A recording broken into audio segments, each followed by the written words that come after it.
everyone, and welcome to another episode of the Leadership Growth Podcast. I'm your host, Daniel Stewart, along with my wonderful brother, Peter Stewart, as we will be hosting today, and we are very excited to be able to have a fantastic guest with us.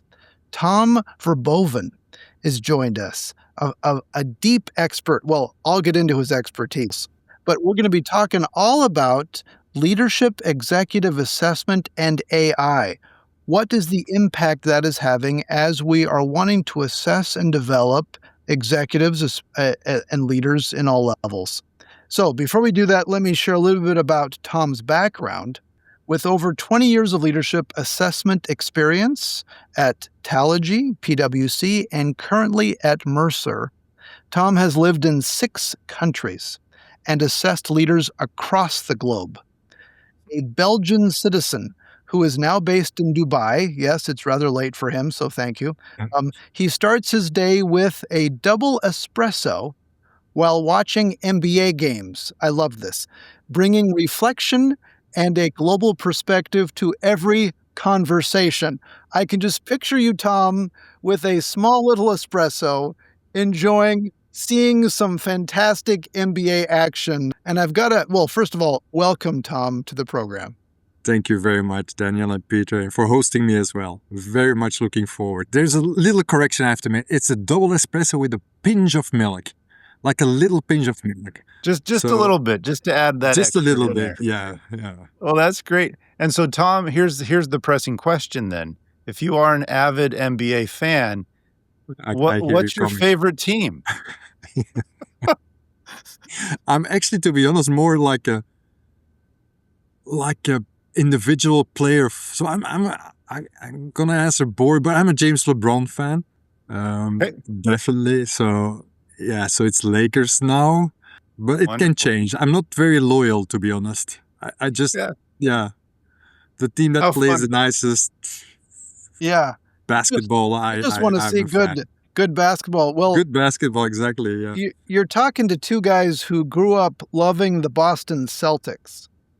Okay. And so if you like the Lakers, there is some definitely so. I think we'll allow it to happen. He did qualify it saying he's a basketball fan. Like, he enjoys a good game. That's fair. And who can't respect the king? I mean, LeBron he's amazing. So with that, we can dive into some real relevant leadership topics. I love it. And so, Tom, let's get us started here. Give us a sense, what led you into this field of leadership assessment, and kind of define what that looks like? Because we're not just talking about sitting in a meeting and kind of looking at somebody and saying, oh yeah, you're good at this. There you go. Yeah. No, we're talking far more in-depth analysis. Yeah. Give us a sense of what this looks like. Yeah, definitely. Now, I do jokingly sometimes say to my friends or my mom, who doesn't have a clue what I'm doing, like, I'm paid to judge people. And then she thinks I have done really well in life because I can have a chat. I have my double espresso, having a chat and judging people. But there is, of course, much more to it. The judgment is scientifically based, data-driven, whatever. Yeah. So, but it comes down to first defining what good leadership looks like, and that depends context, company, sectors, countries, etc. And that's, of course, a very important piece of work that we tend to forget, but that's the starting point always. And once that is clear, and that should, of course, link to strategy, mission, vision, etc., and the culture you want to achieve, then you start assessing leaders with all kind of tools, exercise, psychometrics, AI, we'll come back to that, to understand and then select against that success profile what goods look like. And then ideally also there's a development dimension to it. So how do you get leaders to that next level of leadership, as it's both individual as at a leadership team level, because that's becoming more and more important. So that's what it is.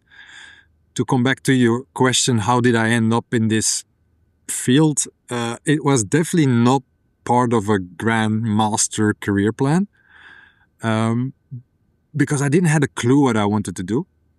And there was one thing I definitely had to be part of my job. That was traveling. Yeah. So my first was becoming a professional basketball player, but unfortunately that failed. I wasn't that bad, but just not good enough to be professional active. Second option was becoming a diplomat. There I failed miserably. And then I had a period like trial and error. I tried everything, starting academics, banking, technology. At a certain point in time, I was an executive recruiter. And it was during a prospect, like a client conversation. And the recruitment manager, he was just talking about his ex-employer and that he had the opportunity to travel to China and to Kuala Lumpur. And he was so excited and he was such a cool company. But, the traveling was too much. And I was listening to this guy and I said, I have to call this company. So I called up the company, the country manager of at the time. No clue. I didn't even look up what they were doing exactly because I was so excited. And the guy asked me, so what are you doing now? I am an executive recruiter. Okay, that's an interesting background. Let's have a discussion. And then I started to work there. The guy who recruited me is still a mentor. So I followed him also to PwC. And in the second week, there was a French colleague who called me like, Tom, are you willing to travel? I said, that's why I'm here. Do you speak French? I say, yeah, I do speak French. Do you know about 360? I say, I don't have a clue about 360. Don't worry. We will guide you. And off I was on a plane to Kigali, Rwanda, giving a training for Heineken, the beer brewer, on 360. And that's how it started. Spent 10 years there. Absolutely loved it. And then I moved to PwC and now I'm at Mercer. But also in reflection, I think, or I try to rationalize it too much, but I think I'm in the place where I'm meant to be in the sense that, and I'm coming back to basketball, I was always like fascinated. What's the role of a coach? Because sometimes you have a team that you think they're not going to make it, and then they make it because of a good coach, because of the team dynamics, because of the whole environment, supportive environment. So I think it makes a lot of sense that I ended up in the space where I am now. It's a long-winded answer, actually, but anyway, I don't. No, but it's so wonderful. Yeah, it's great to hear the journey and the story that you've gone on. And this is and I know, Daniel, we've talked about this before. It's one of our favorite parts of doing this podcast is hearing people's journeys. And as we're coaching leaders and we're getting to know, rarely is it just this straight line of, oh, when I was 5 years old, I wanted to be this. And that's exactly what happened. It's this more meandering course of circumstances and people you meet and opportunities you try, and sometimes we fail, and so then we pivot and shift, and I think that's just such an exciting part about the path that we take. And as we kind of jump back to what you started defining here, which I think is just fascinating, is you're laying out really the fundamentals of assessment. First, it's the identification of the standard by which we're trying to assess. Exactly. As you're saying, okay, what does good leadership look like? Yeah. And then it's through some measurement, through some method, we gather data, which then compares to that standard to then identify the gap or the delta. Exactly. And then we take steps to mitigate that. And what are we going to do from here? Yeah. And I love that just basic fundamental assessment process. So in your view then, how have you seen this process or change, or what observances have you had over these last 10 plus years as you've been diving into this? That's an excellent question, and it's fascinating. I would say I do see 3 shifts since I've been involved. So it's the beginning of the 2000s. Mm-hmm. So when I started at this company it's Cubics, and it was acquired by Telogy. Anyway, it was a small UK-based company with offices all over the world. But in the basement of our offices was like a stack of prints of personality questionnaires. And so it was all pen and paper. Assessors had to kind of rate manually. Can you imagine? So I think that first the first part is really the digitalization and automation of reports. I think that's the first wave, shift, whatever you want to call it. And then there is a long period, probably 10, 15 years, where not much really happened. I think the focus was more on the candidate experience, like the whole gamification. So we tried to we did it at the time for L'Oreal, where you had to hunt for a treasure, and by hunting you had to complete personality questionnaire, and you had to do some reasoning test, but in a way that the candidate didn't feel that they were assessed. Right? So there was a whole gamification. People tried to be fancy with marketing, working together. So the candidate experience was definitely one. On the content, I think we evolved a lot around like adverse impact on gender, ethnicity, neurodiversity. All that stuff also improved quite a lot. A lot of discussion around integration with ATSs, HR systems, all that kind of discussion. That was also important. And then also, but that's recently actually the assessment platforms. Yeah, you have one platform where everything is happening. So you send out invitational personality questionnaire through the platform. You do business exercises. You store all the data in there. You do reporting, dashboarding. So that's actually pretty new. I mean, the last 5 years, let's say. There were some interesting innovations during that period. On the AI side, you know the story about HireVue. I think they were a bit too early there, and they didn't do their work that thoroughly, so they had a kind of reputational issues. There was very interesting bits and pieces. I had one company in the Netherlands, and they were measure your sales personality based on your saliva. So you had to spit in, like you do your DNA. You had to spit, then they analyzed the saliva, and then they could tell you, Daniel, you're a hunter, and Peter, you're more like relationship guy. Yeah. So based on that, was interesting. I think they still exist, by the way. I don't know how successful they are, but definitely not scalable because you don't hear about it. But you had this kind of interesting innovation going around.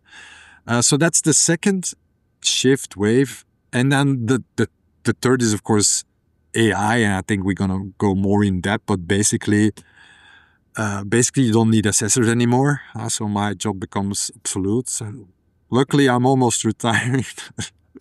Yeah, but if you want, in theory, you can do an assessment without any human intervention.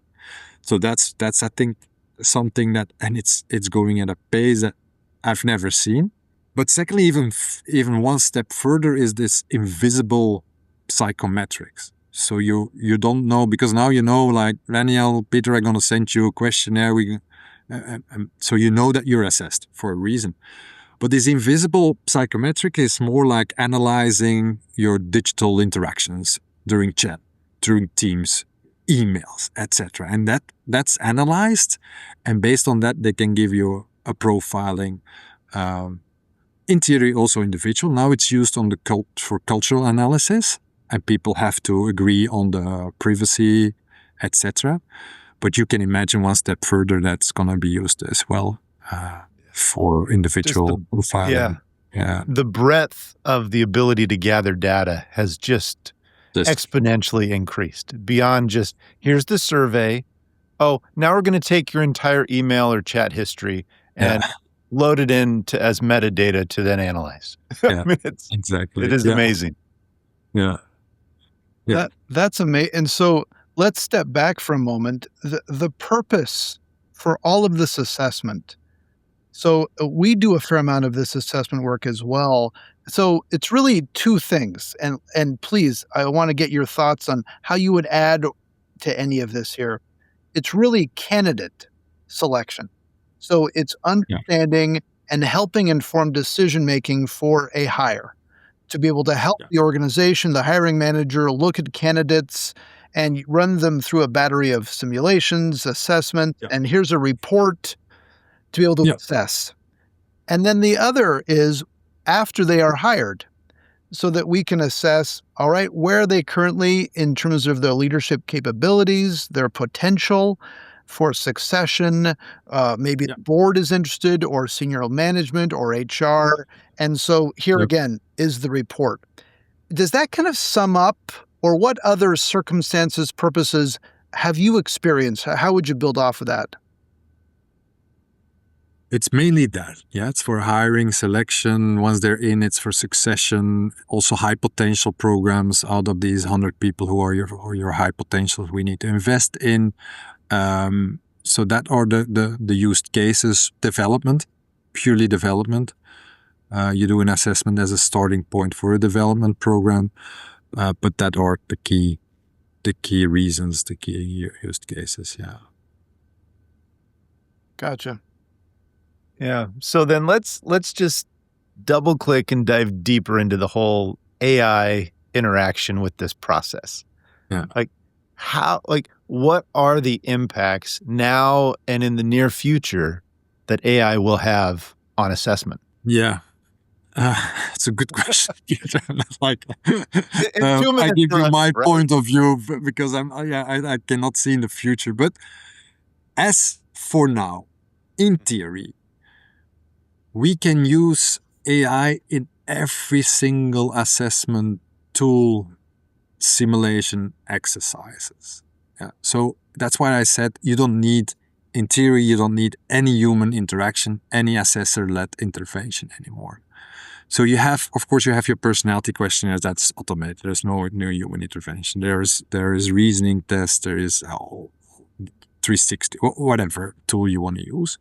But typically what we do is all these business simulations. Yeah, so you have a business case presentation. You have role plays. All that can be done by an AI avatar. So like now what we typically do, Peter, we want to test your managerial skills. Let's do a role play. I'm your direct report, and you have I'm underperforming. I'm watching too much NBA. I'm drinking too much coffee. I'm talking too much. I'm not working anymore. You have a scenario, no? And then you can prepare. And I have 20 minutes interaction with me, and I of course I adapt as an assessor based on what you're saying. All that can be done by an AI avatar. And the AI avatar is going to give you a scoring as well, like, Peter, you were too tough on him. He didn't understand his background, just divorced, etc. But you were clear on expectations. And so it's going to give you a whole feedback directly on the spot. And it even can rate you on a scale to 1 to 5. And that exists. Yeah. And this is not just typing prompts. It's video interface. Recording. Interface. Yeah.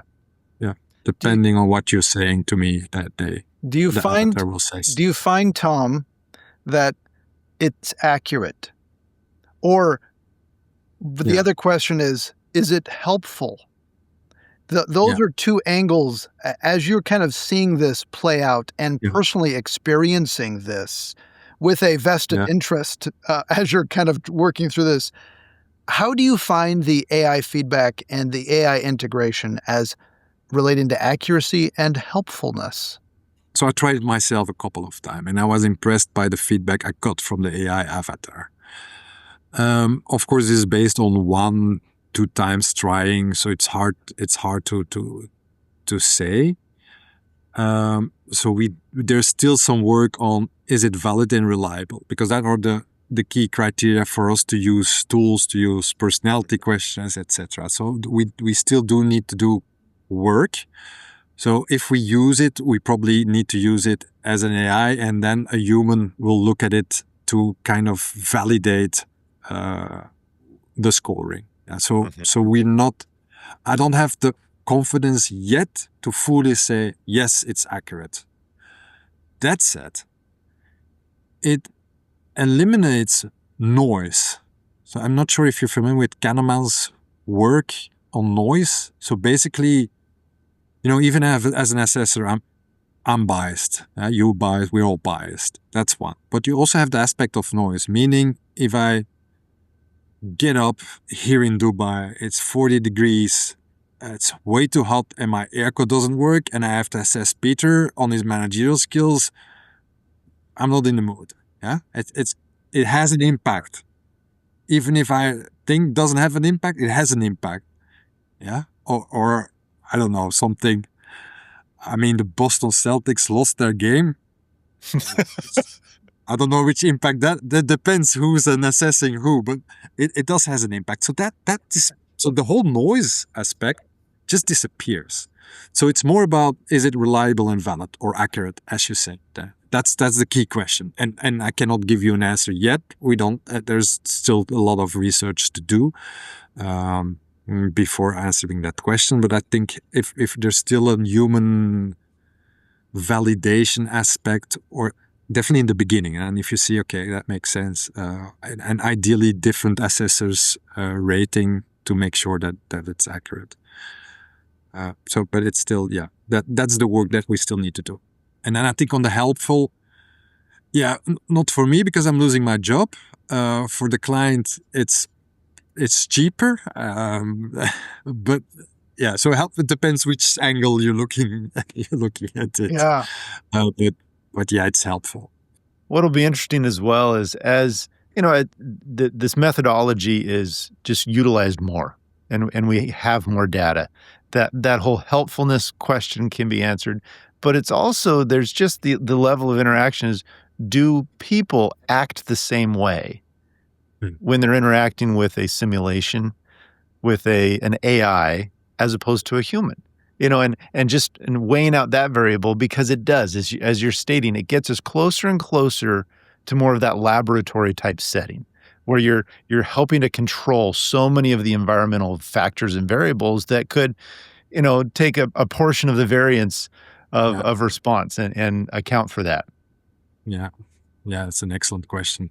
Again, not a straight answer, but also candidates are using AI now. So I think that's one of my concerns as well, that we kind of lose this authenticity, the vulnerability of people. You see that in LinkedIn as well, people posting and you think another AI-driven post, and you just lose all authenticity. And of course, candidates are also going to use AI to answer questions, role plays, whatever. So interesting to see. So let me ask you kind of a provocative question. So can AI be too accurate? And I ask you that because I read a while back for like self-driving cars. One of the challenges with self-driving cars is they are too good. And as they drive with human drivers are like accurate like 70% of the time. So like 30% of the time, they're going to make mistakes. And we actually, as humans, expect some degree of mistakes. And we're comfortable. It's a weird way of thinking. But like if the self-driving car was accurate 100% of the time, all the time, and never varied, the human almost doesn't know how to interact and will actually get in accidents. It's weird to imagine. So I ask, if we've veered too much toward using it, could it be too accurate? Or is that not so much a concern as we think of leadership? It's a very interesting question, Daniel. I'm not sure if it's a concern. I never thought about this one. Can it be too accurate? I'm just thinking if it got too accurate, it's going to be boring as well. No, so maybe that's the part. And then there's no emotions involved, like self-driving. It's so perfect. And you want to step in your car and be angry about. So, loss of emotions because too accurate. Right. I don't know. I really don't know. Didn't think about it. It could be. These are the types of conversations that in many ways, I think, just kind of blow the lid off of a jar. And I think for many listeners that are hearing and thinking about the future of assessment and the role that even, leaders or humans are playing in that process, it's like, wow, where this is going. And I love it as we talk about that, because it helps prepare us for what's coming, because we can become so insulated to just what we're seeing every day in our interactions. And so broadening that perspective, looking at it more and more. So what would you say are, for leaders today that are looking to leverage, to learn more, to understand the impact of what assessment really is going to be like in the future, what are steps they can take now? From the point of performing during an assessment or implementing assessments in selecting? I'd say more the latter, for the utilization of assessments as opposed to advice for the assessor. The guinea pig. Or the utilization as like, I'm a leader and I wanna see my team who can be my successor. Right. Or yeah. Of course you call Mercer or you call me to have a discussion. That will be the first step. No, I think there are a couple of best practices in the sense, and still best practices. And when we talked about that, it's use different tools. That's one. Don't depend on one single tool. That's one thing. Try to like we said, what is, if you're a leader and I'm looking for my successor, what does that, your success profile, no? Like what good looks like. Let's do that exercise, put effort in it. So that's the first thing. I put really time in, look at your strategy, vision, look at the future. So get that wrong, otherwise you're gonna assess on the wrong things, and that doesn't make sense. So that's definitely step one. Step two is then if you assess, use different tools. That's one thing. Measure every single leadership trait multiple times. So if you look at needs to be strategic, try first to understand what does that mean strategic, because you have 100,000 definition, and nail it down. And how can we then measure strategic thinking? And you can do it with the reasoning test, abstract thinking, or whatever. You can do it in a business case. You can do it with the personality questionnaire. So you have to measure it in different data points to cover different data points. And also make always there need to be, for me, a development dimension to it.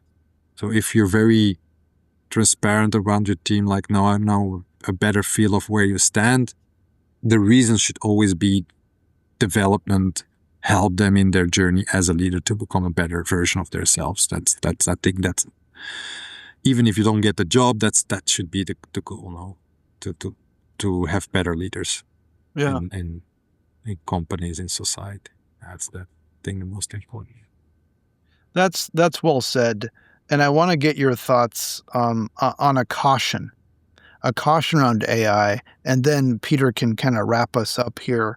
So the caution that I keep seeing is this temptation to believe that AI can provide great analysis, which it can. It can look at so much data, it can compile, it can suggest, it can really do that work fast and much cheaper.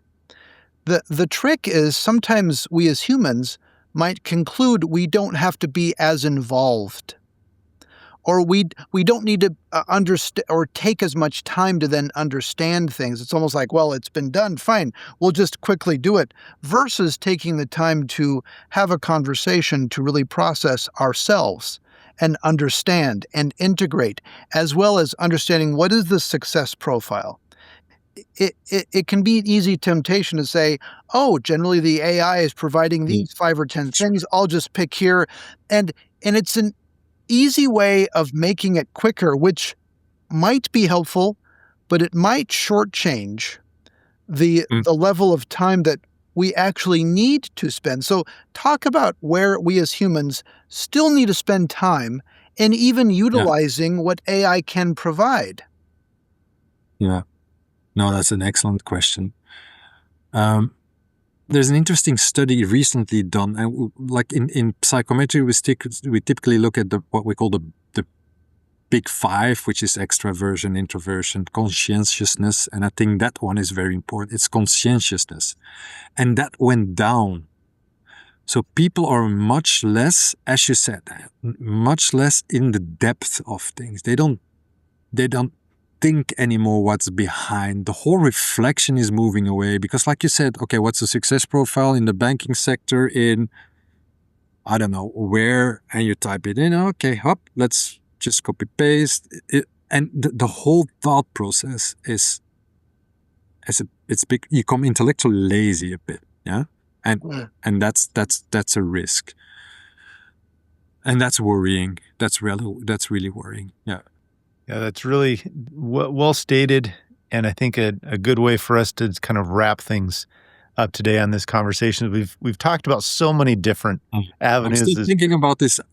Can it be too accurate? Now my brain is now I cannot sleep tonight because of that. It's a really interesting.